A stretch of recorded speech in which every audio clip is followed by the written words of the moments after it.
Number one అంటారు. అసలైన number one Guru Kashi university. నాన్ వేషన్ గురించి వద్దాం. ఓకే. ఏంటి ఇప్పుడు నాన్ వేషన్కి మీకు ఏంటి ఎప్పుడైనా ఈ సందర్భాలు కలిసిన సందర్భాలు మాట్లాడిన సందర్భాలు? యాక్చువల్గా తను డిఫరెంట్ కాంటినెంట్లో ఉంటున్నాడు, నేను లైక్ వేరే కాంటినెంట్లో ఉంటున్నాము. ఎప్పుడు ఒకే దేశంలో మేము ఇద్దరము అంటే కనీసం ఒక కాంటినెంట్లో కూడా ఉన్నది ఎప్పుడు లేదు. సో దట్ మేము ఎప్పటి నుండో లైక్ ఒక 4 years నుండి ఫ్రెండ్స్ కాబట్టి మంచి ఫ్రెండ్షిప్ ఉంది అంతే. ఫ్రెండ్షిప్ అంతే, నథింగ్ ఇంకేం లేవు. బట్ ఒక మంచి లైక్ మంచిగా అభిమానిస్తాడు. సో నేను చేసే రైడ్ ఏదైతే ఉందో తను మంచి దానికి రెస్పెక్ట్ ఇస్తాడు. సో దట్ చూస్తాడు, తను వ్యూస్ కోసం కాకుండా ఏదో పైసల కోసం కాకుండా జెన్యున్గా ఈ అబ్బాయి చేస్తున్నాడు సో అని చెప్పేసి తను అప్రిషియేట్ చేస్తాడు. ఓకే. మనోడు జర్నీ మీకు ఎలా అనిపిస్తూ ఉంటుంది? మనోడు కూడా చాలా ఒక ఫెయిల్యూర్ నుంచి వెళ్ళాడు. వెళ్ళిన తర్వాత కాకపోతే డిఫరెంట్ కొత్త జానర్స్ మనోడు కూడా ఎక్స్ప్లోర్ చేసి మీరైతే స్టిక్ ఆన్ అయ్యారు, ఒక దానికి స్టిక్ ఆన్ అయ్యి వెళ్తున్నారు. మనోడు అవసరమైతే కాంట్రవర్సీలు లేవనెత్తుతూ ఉంటాడు, వాళ్ళని వెళ్ళి తిడతాడు, బూతులు మాట్లాడుతూ ఉంటాడు.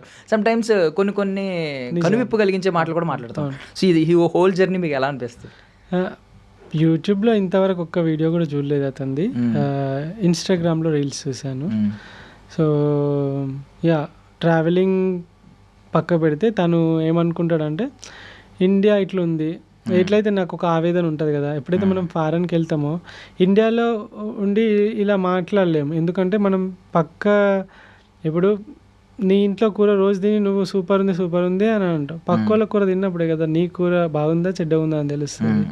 సో ఎప్పుడైతే ఈ 15 దేశాలు తిరిగినప్పుడే కదా నా దేశం కూడా ఇట్లా ఉంటే బాగుంటుంది అనే ఒక తపన, ఒక కంపారిజన్, ఒక కోపం, ఎందుకు ఇక్కడ ఈ వ్యవస్థ ఇట్లా ఎందుకు ఉంది, ఇంత నెగ్లిజెన్స్ తోటి ఎందుకు జనాలు ఉన్నారు, ఎందుకు ఇట్లా రోడ్ల పొంటి తిరుగుతున్నారు, ఇంత లైక్ ఎందుకు వేరే కంట్రీలో ఎవరు కూడా రోడ్ల పొంటి ఊపర్ మీటింగ్లు వేసుకొని టైంపాస్ చేయట్లేదు, ప్రతి ఒక్కరు పార్ట్ టైం అనో అదో ఇదో అని, ఎందుకు వేరే కంట్రీలో డాడీ బండి కొని, అమ్మ బండి కొని, అమ్మ సెల్లు కొని, డాడీ సెల్లు కొని అని చెప్పేసి ఎందుకు అడుక్కుంటలేరు, ఎందుకు టార్చర్ పెడతలేరు, వాళ్ళు ఎందుకు సంపాదించుకుంటున్నారు, ఎందుకు నా యూత్ అంతా ఇట్లా చెడిపోతుంది, ఇట్లా అమ్మాయిలు ఎంబడిపడి, లేకుంటే యాసిడ్ అటాకులు చేసుకుంటా, ఖాళీగా గంజాయిలు తాగుకుంటా, లేకుంటే రేపులు చేసుకుంటా, ఇలా ఎందుకు వీళ్ళందరూ ఉంటున్నారు, ఈ యూత్ అంతా ఇంత బాగుంటుంది, ఎందుకు మన స్టూడెంట్స్ ఇక్కడ నుండి పోయి నానా కష్టాలు పడి అక్కడ చదువుకొని పైసలు సంపాదించి హ్యాపీగా సెటిల్ అవుతున్నారు, ఎందుకు పక్క దేశంలో ఏమున్నది, నీ దగ్గర ఏం లోపించింది, మన దేశంలో ఎంత ఉంటే ఎంత బాగుంటుంది అనే ఒక తపన ఏదైతే ఉన్నదో ఆ ఆవేదనతోటి మాట్లాడే వర్డ్సే కానీ ఏదో నా దేశం ఇట్లా అట్లా అని కాదు.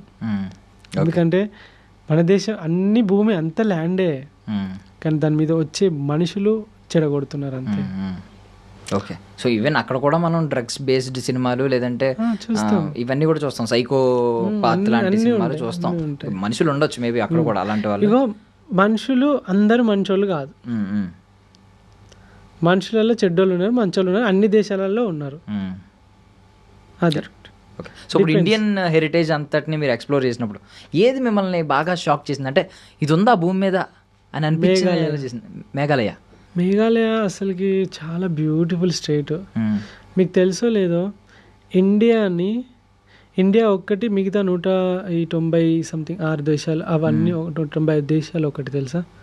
ఎందుకంటే ఒక భూమి మీద ఏమేమి ఉంటుంది, మంచు ఉంటుంది, ఎడారి ఉంటుంది, సముద్రాలు ఉంటాయి, అడవులు ఉంటాయి, అంతేనా కదా? ఇండియాని చూసుకుందాం, కింద through the entire India border south మొత్తం బీచెస్, తర్వాత కర్ణాటక, మహారాష్ట్ర, ఒరిస్సా, జార్ఖండ్, మేఘాలయ, ఛత్తీస్గఢ్, తెలంగాణ, ఆంధ్రప్రదేశ్, అటు సైడ్ నార్త్ ఈస్ట్ స్టేట్స్ అన్నీ మంచి దట్టమైన అడవులు ఉన్నాయి. అడవులలో డిఫరెంట్ స్పీషీస్ ఉన్నాయి, బైసన్స్ ఉన్నాయి, టైగర్స్ ఉన్నాయి, బెంగాల్ టైగర్స్ ఉన్నాయి, అండ్ పులులు అన్నీ ఉన్నాయి, అన్ని రకాల జంతువులు ఉన్నాయి. ఓకేనా? పైనకి వెళ్తే మంచుతో కప్పబడిన ప్రదేశాలు, మనం లదాఖే చూసుకోవచ్చు, ఉత్తరాఖండే చూసుకోవచ్చు, హిమాచల్ ప్రదేశ్ చూసుకోవచ్చు, ఇటు నేపాల్ సైడ్ చూసుకోవచ్చు, ఇటు మన పైన సిక్కిం చూసుకోవచ్చు, అటు అరుణాచల్ ప్రదేశ్ చూసుకోవచ్చు. ఇవన్నీ ఏంటి, మంచుతో కప్పబడిన ప్రదేశాలు, మంచి స్నో క్యాప్డ్ మౌంటైన్స్ ఉన్నాయి మనకు.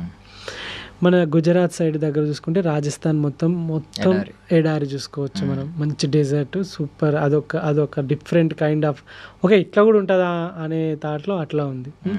లెఫ్ట్ ఎడారి, రైట్ 365 రోజులు వర్షం పడే అడవులు, కింద మడ అడవులు అండ్ మంచి మంచి బీచెస్ సూపర్ గోవా కానీ గోకర్ణ కానీ మన ఈ మురుదేశ్వర్ కానీ కేరళ బీచెస్ కానీ ఇటు తమిళనాడు బీచెస్ కానీ ఇటు సైడ్ ఒడిస్సా దగ్గర వెస్ట్ బెంగాల్ అటు దాకా బీచెసే ఉన్నాయి, ఇటు మహారాష్ట్ర గుజరాత్ దాకా బీచెసే ఉన్నాయి, పైన రాజస్థాన్కి టచ్ అయ్యేదాకా బీచెసే ఉన్నాయి.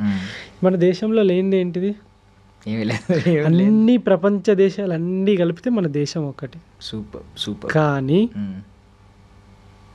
మన దేశంకి టూరిజం తక్కువ. ఎందుకు? Because of people.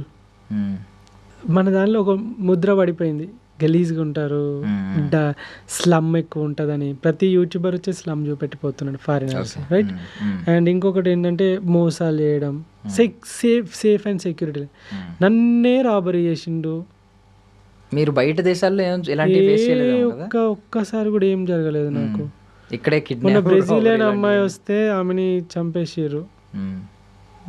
మన యూరోప్ అమ్మాయి అక్కడ ఎంపీ సైడు బ్రెజిలియన్ కపుల్ వస్తే ఇద్దరు క్యాంప్ వేసుకుంటే పాపం రాత్రి వాడిని కొట్టి ఆమెను 4-5 కలిసి బీహార్ సైడ్ అటు సైడ్ రేప్ చేసేసారు. ఈ వీడియో ఇంటర్నేషనల్ అయింది. కొన్ని లక్షల మంది వచ్చేటోళ్ళు ఎందుకు అలాంటి కంట్రీకి పోవడం ఎందుకు అని క్యాన్సల్ చేసుకుంటారు. దీనివల్ల మనకే దెబ్బ టూరిజంకి. మన దగ్గర ఒకసారి ఆలోచిస్తే బాత్రూమ్స్కి వెళ్ళాలనుకుంటే సడన్గా నువ్వు ఇప్పుడు రోడ్డు మీద పోతున్నావు, నీకు బాత్రూమ్ టాయిలెట్ అర్జెంట్ అయింది, నువ్వు చూస్తే ఎక్కడ కనబడదు, ఎత్తుక్కోవాలి. పెట్రోల్ పంప్సా లేకుంటే కాంప్లెక్సెసా అవి చూసుకోవాలి. పబ్లిక్ టాయిలెట్స్ చాలా తక్కువ మన దగ్గర. అండ్ హోటల్స్లో కూడా శానిటైజేషన్ ఉంటుంది కదా, క్లీన్లీనెస్, నీట్నెస్, వేసుకునే బెడ్స్ పైన మరకలు, అది కూడా బగ్స్ చిన్న చిన్నవి ఇవన్నీ ఉండడం, అంటే క్వాలిటీ చాలా తక్కువ ఉండడం. ఇవన్నీ ఫారినర్స్ వస్తే చాలా హైజెనిక్గా ఉంటారు వాళ్ళు, అంటే వాళ్ళ కంట్రీస్లో అంత స్టాండర్డ్స్ మెయింటైన్ చేస్తారు. మన దగ్గరికి వచ్చేవరకు వాళ్ళకి చూసినప్పుడు ఎందుకులే ఒక పేద దేశానికి పోవడం ఎందుకు అన్నంత ఫీల్ వస్తారు. మనది చాలా రిచెస్ట్ కంట్రీ కదా. సో నేను ఏమంటా అంటే మనం ఎట్లనైతే బయట దేశాలపై తిరుగుతున్నారో అన్ని దేశాలలో వచ్చి మన దేశం యొక్క గొప్పతనం, మన ఆర్కిటెక్చర్, మన గుళ్ళు అసలుకి ఎట్లుంటే అసలు మన గుళ్ళు, మన వరంగల్ సంబంధించిన రామప్ప కానీ, 1000 స్తంభాల గుడి కానీ, ఈ భద్రకాళి మాత భద్రకాళి మాత చాలా టెంపుల్స్ ఉన్నాయి ఇప్పుడు వరంగల్లో కానీ, ఇప్పుడు హైదరాబాద్లో కానీ, హంపి కానీ, ఇప్పుడు ఆంధ్రప్రదేశ్లో కానీ, మన సంస్కృతి, మన కాకతీయ రాజులే కానీ, మన దేవరాయలు కానీ, ఇలాంటి ఎన్నో అసలు అంతుపట్టని ప్లేసెస్ తెలుసా. ఇప్పుడు ఒక్కొక్క పురాతన కట్టడాలు కట్టిన ఇంతవరకు పగిలిపోలేదు, చాలా స్ట్రాంగ్ ఉన్నాయి. అప్పుడు కట్టిన మన రాజులు కట్టిన 100,000 సంవత్సరాల క్రితం ఉన్నాయి. ఇప్పుడు కట్టిన బిల్డింగ్కు పర్రెలు వాస్తున్నాయి, అంటే రంధ్రాలు ఇట్లా చీరికలు వాస్తున్నాయి. అప్పుడే ఎంత టెక్నాలజీగా వాడిర్రు వాళ్ళు, ఎంత గట్టిగా కట్టిర్రు. అంత పైకి రాయి ఎట్లా తీసుకుపోయారని ఇప్పటికీ పరిశాన్ అవుతాం. అంత పెద్ద రాయి ఏనుగుల ద్వారా అప్పట్లో వాళ్ళు తీసుకుపోయారు కదా. సో నేను ఏమంటా అంటే మన దేశం కూడా అట్లా మంచిగా ట్రావెలింగ్ అవన్నిటికీ ఉంటే స్కోప్ ఎక్కువ ఉంటుంది. ఫారినర్స్ కూడా వాళ్ళు వచ్చి ఇక్కడ కూడా సెటిల్ అయితే బాగుంటుంది కదా, వాళ్ళకు కూడా ఇలాంటి అవకాశం కనబడాలి కదా దేశంలో. సో ఈ పొలిటీషియన్స్ కానీ ఈ సిస్టమ్ కానీ ఇదంతా కరెక్ట్గా, ఎలాంటి పొల్యూషన్ లేకుండా, ఎలాంటి ఇవి ఏమంటారు ఇది ఈ కల్తీ లేకుండా, మంచిగా క్వాలిటీ ఆఫ్ కన్స్ట్రక్షన్సే కానీ, బ్రిడ్జిలు కడితే కూలిపాయి, ఫ్లైట్లు కూలిపాయి, చాలా వరకు ఇట్లా జరుగుతున్నాయి కదా. ఇవన్నీ స్ట్రాంగ్గా ఉంటే ఎంత బాగుంటుంది అని నాకు అనిపిస్తుంది. సో కాబట్టి ఇండియా కూడా అట్లా బాగుపడింది, ఎంత బాగుంటుంది. అంటే ఇప్పుడు ఎంత రుచికరమైన వంటకం ఉన్నా వడ్డించేవాడు దరిద్రంగా ఉంటే మనం వేసుకోం.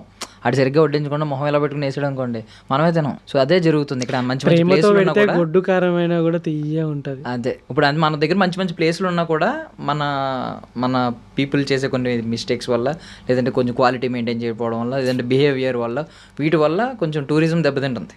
సో అది మెరుగైతే మన దగ్గర అద్భుతమైన tourism. Safety first, safety first.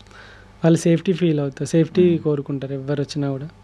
నీ కడుపు మోషన్స్ అయినా లేకుంటే నీ శానిటైజేషన్ అది ఇది లేకుండా అడ్జస్ట్ చేసుకుంటావు, కానీ ప్రాణమే ఉండదంటే కరెక్ట్ రానే రావు కదా. అది సో పరుగు సినిమా చూసుంటారా? పరుగు అని ఒక సినిమా వచ్చింది అల్లు అర్జున్. చూసే సో అందులో జయసుధ గారు ఒక డైలాగ్ ఉంటుంది అనమాట, అల్లు అర్జున్ గారిని అంటది, ముడ్డికిని చక్రాలు వేసుకుని పుట్టావు అని. సో మీరు అలాగే ఉంటారు బేసికల్లీ.